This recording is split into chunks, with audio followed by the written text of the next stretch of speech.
आज की इस वीडियो में हम लोग चैप्टर नंबर 8 स्टार्ट करेंगे, जिसकी एक्सरसाइज है 8.1। ठीक है, देखो इसमें आपसे पहले जो पहला क्वेश्चन है उसमें आपसे बोल रहे हैं कि solve the following quadratic equation by factorisation method. ठीक है, तो जो क्वाड्रेटिक इक्वेशन है उसको आपने सॉल्व करना है बाय फैक्टराइजेशन मेथड से। ठीक है, तो देखो यहाँ पे क्या हो रहा है, यहाँ पे आपको पता होगा कि आपने चैप्टर नंबर 4-5 पढ़ा है 9 क्लास का मैथ का। तो यहाँ पे होती है मिड टर्म ब्रेकिंग।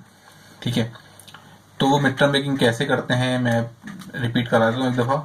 ठीक है, वैसे अगर आप चाहो तो जब जो प्रीवियस वीडियो है 3-4-5 चैप्टर जाके देखोगे जाके, तो आपको अच्छे से समझ में आ जाएगा मिड टर्म ब्रेकिंग होती किस तरह से है। देखो पहले आपने क्या करना होता है, तो पहले जो वैल्यू लिखी होती है ना यहाँ पे x², उसके जो आगे नंबर होता है। अब देखो यहाँ पे तो कोई नंबर नहीं है, तो मतलब 1 लिखा हुआ है ना, वो 1 मल्टीप्लाई हो जाएगा किससे, 6 से। तो क्या आंसर आया, 6 आंसर आया।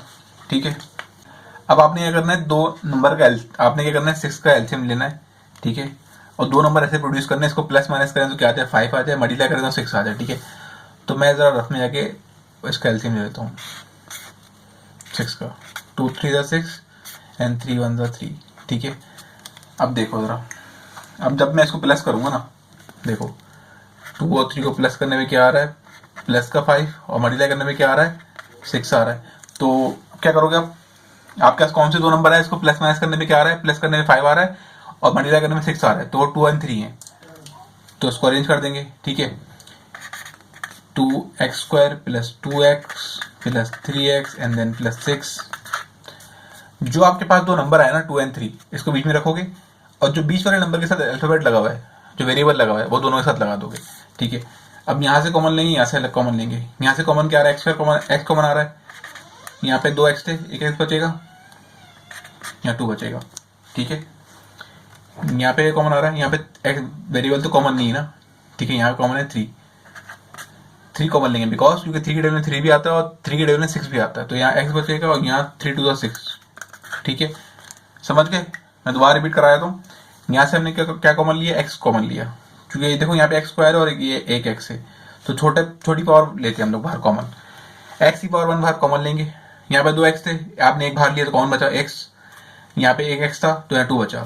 यहाँ पे दोनों तरफ वेरिएबल कॉमन नहीं थे, क्या कॉमन था, यहाँ पे 3 कॉमन आ रहा है। ठीक है, जब वेरिएबल कॉमन नहीं आते ना, हम देखते नंबर देखते हैं, क्या कोई ऐसा नंबर है जो जिसके टेबल में दो नंबर आते हों।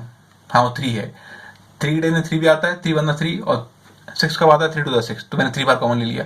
जब 3 बार कॉमन लिया तो ये बचेगा अंदर। ये दोनों ब्रैकेट सेम आए ना, इसका मतलब ये कि आपने बिल्कुल सही मिड टर्म ब्रेकिंग की है, ये इस बात की निशानी है। ठीक है, तो अब आप क्या करोगे, जो ब्रैकेट दो दफा लिखे हुए ना, ठीक है, जो ब्रैकेट के बाहर वैल्यूज है उनको एक जगह कर दोगे, और जो ब्रैकेट दो दफा लिखे होंगे एक दफा लिख दोगे। ठीक है, क्या बोला मैंने, ब्रैकेट के बाहर दो वैल्यूज लिखी हुई हैं x प्लस 3, उसको एक ब्रैकेट में कर दोगे, और जो ब्रैकेट दो दफा लिखे हुए उनको एक दफा लिख दोगे। ठीक है, अब इससे होगा क्या, अब आप क्या करोगे, आप करोगे आइदर और करोगे। ठीक है, इन दोनों को लोगे हम 0 के इक्वल लेंगे। ठीक है, हमें सॉल्व करना है इसको, 3x प्लस 0 के इक्वल लेंगे, x प्लस 2 0 लेंगे। ठीक है, ये 3 आ जाएगा, क्या हो जाएगा, माइनस हो जाएगा, इसका आंसर आ गया -3। ठीक है, ये क्या हो जाएगा, ये 2 प्लस का आ जाएगा माइनस हो जाएगा, तो ये आंसर आ गया -2। ठीक है, तो ये हो गया आपका पार्ट 1 सॉल्व। ठीक है, आप चाहो तो इसको ऐसे लिख दो। ठीक है, सॉल्यूशन सेट लिख दो, इसका सॉल्यूशन सेट क्या बनेगा, इसका -3 एंड -2। ठीक है, ये हो गया आपका पार्ट 1 सॉल्व। ओके, देखो पार्ट 2 में क्या हो रहा है आपके पास, पार्ट 2 में वही हम करेंगे, मिड टर्म ब्रेकिंग करेंगे।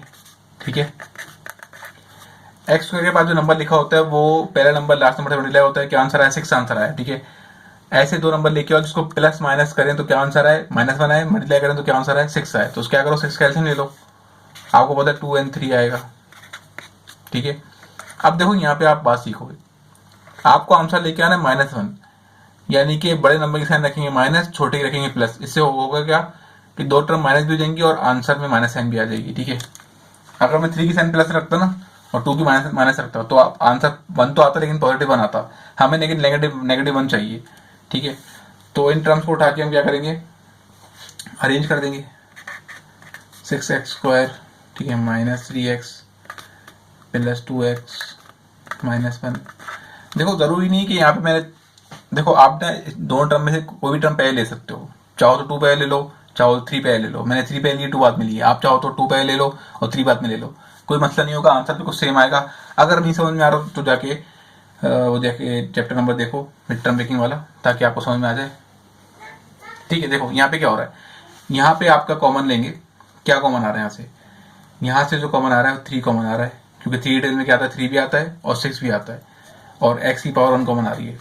यहाँ से 3 कॉमन लिया तो 3 2 6, यहाँ x बचेगा और यहाँ 1 बचेगा। ठीक है, देखो 3 डिटेल में 6 कब आता है, 3 2 6 ना, तो यहाँ 2 आया, यहाँ पे 2x थे, आपने एक बाहर लिया तो बचेगा कितना, 1 बचेगा। ठीक है, यहाँ पे 3x था, आपने 3x बाहर कॉमन लिया तो 1 बचेगा। यहाँ पे यहाँ से कुछ कॉमन नहीं आ रहा तो 1 कॉमन लेंगे, जब 1 कॉमन लेते हैं तो जो वैल्यूज होती है वो ऐसे पूरी बच जाती है। ठीक है, जब कुछ कॉमन ना है तो 1 ले लो बाहर। ठीक है, मैं थोड़ा डायरेक्ट पढ़ाऊंगा क्योंकि मैं जो है चैप्टर पढ़ा चुका हूँ मिड टर्म ब्रेकिंग वाला। मैं कोशिश कर रहा हूँ कि फिर भी प्रीवियस जो लेक्चर के वो जो है चैप्टर के मिड टर्म ब्रेकिंग कॉन्सेप्ट वो आपको रिवाइज कराता रहूँ। ठीक है, अब देखो आप क्या करोगे, जो वैल्यू बाहर लिखी हुई ना 3x + 1, इसको एक ब्रैकेट में कर लोगे, जो ब्रैकेट 2 दफा लिखा हुआ उसको 1 दफा लिख लोगे। ठीक है ना, देखो अब क्या होगा, आपको पता है दोनों को ले लेंगे 0 के equal, 3x + 1 = 0 and then 2x + 1 0। ठीक है, x के पास से चीज़ों को हटाएंगे, यानी कि नंबर्स को हटाएंगे, पहले इसको हटाएंगे प्लस को, +1 हो रहा है वहाँ जाके -1 हो जाएगा। ठीक है, 3 के और x मल्टीप्लाई वहाँ जाके हो जाएगा डिवाइड हो जाएगा, तो इसका आंसर आ गया ये। यहाँ पे क्या हो रहा है, ये +1 हो रहा है वहाँ जाके माइनस हो जाएगा, 2 के और मल्टीप्लाई हो रहा है वहाँ जाके डिवाइड हो जाएगा। ठीक है, अब आप क्या करोगे, लिखोगे सॉल्यूशन सेट आपके पास क्या बन गया, -1/3 एंड -1/2। ये हो गया आपका पार्ट 2 भी सॉल्व। इस पार्ट को देखो, पार्ट 3 को, x² -11 x + 30। ठीक है, आपको पता है तो x² के पास नंबर लिखा हो तो उसको लास्ट नंबर से मल्टीप्लाई करते हैं तो क्या आंसर आएगा, 130 से कितना हो जाएगा, 30। अब आपको 2 नंबर ऐसे लेके आने, इसको प्लस माइनस करें तो क्या आंसर है, -11, और मल्टीप्लाई करें तो 30 आंसर है, तो 30 का ले लेंगे एलसीएम ले लेंगे। ठीक है, 30 ले लो एलसीएम, तो 3 2 1 2। ठीक है, 1 कैरी का, 2 5 10, 3 5 15। ठीक है, और 5 1 5। ठीक है, ये आपके पास एलसीएम आ गया इसका। अब क्या करो, देखो अब इन नंबर्स की हेल्प से 2 नंबर आप ऐसे फाइंड आउट करो जिसको हम सॉल्व करें तो ये मिड टर्म ब्रेकिंग बननी चाहिए। ठीक है, तो हम 2 नंबर ऊपर से लेते हैं, नंबर नीचे से लेते हैं, 2 3 6 एंड 5। ठीक है, देखो 6 और 5 को क्या करोगे, आपको देखो आंसर क्या चाहिए, -11 चाहिए, तो इसका मतलब हम दोनों की साइन क्या रखेंगे, माइनस रखेंगे, क्योंकि माइनस प्लस भी होता है और साइन माइनस की भी आती है आंसर के साथ। और 6 5 को मल्टीप्लाई करें तो क्या आंसर आ रहा है, 11 आ रहा है, सॉरी 30 आ रहा है ना, 6 30 होता है। तो 2 नंबर हमारे पास आ गए, कौन से, 6x और दूसरा 5x + 30। ठीक है, अब देखो यहाँ से कॉमन क्या आ रहा है, नंबर तो कॉमन आ रही है, अल्फाबेट कॉमन आ रहा है, x कॉमन लिया है, 2x से तो 1 बचेगा, यहाँ पे कॉमन लिया x तो 6 बचेगा। यहाँ पे अल्फाबेट तो कॉमन नहीं है, कौन सा टेबल है जिसके अंदर 5 भी आता है और 30 भी आता है, तो 5, यहाँ से 5 कॉमन लिया तो 5x बचेगा, 5 के टेबल में 30 आता है, 5 6 30। ठीक है, देखो अब देखो ये बाहर माइनस साइन है, अभी अगर बाहर माइनस साइन हो ना तो ये जो साइन प्लस की होती नहीं, माइनस की हो जाती है, और माइनस की लिखी होती है प्लस की हो जाती है। ठीक है, बाहर प्लस साइन लिखा हो ना यहाँ पे तो उससे कोई फर्क नहीं पड़ता। ठीक है, लेकिन अगर माइनस साइन लिखा है तो याद रखना जी, वाली साइन जो है ना चेंज हो जाएगी, ये माइनस नहीं, प्लस नहीं लिखोगे आप, क्या लिखोगे, माइनस लिखोगे, क्योंकि जब आप इसको ब्रैकेट को वापस खोलोगे तो माइनस प्लस आंसर, प्लस में आंसर आएगा। अगर आप यहाँ पे प्लस पुट कर दोगे तो जब आप माइनस को प्लस से करोगे तो आपका आंसर माइनस में आएगा, लेकिन चाहिए आपको किस में, माइनस प्लस में चाहिए। तो इसलिए जब भी बाहर माइनस साइन होती है तो वो 2 नंबर के बीच की साइन को क्या करती है, अपोजिट कर देती है। ठीक है, अगर माइनस प्लस साइन है तो माइनस हो जाएगी, माइनस होगी तो प्लस हो जाएगी, इस माइनस की वजह से। ठीक है, 2 ब्रैकेट सेम है, इसका मतलब हमने बिल्कुल सही किया, हम बिल्कुल सही जा रहे हैं।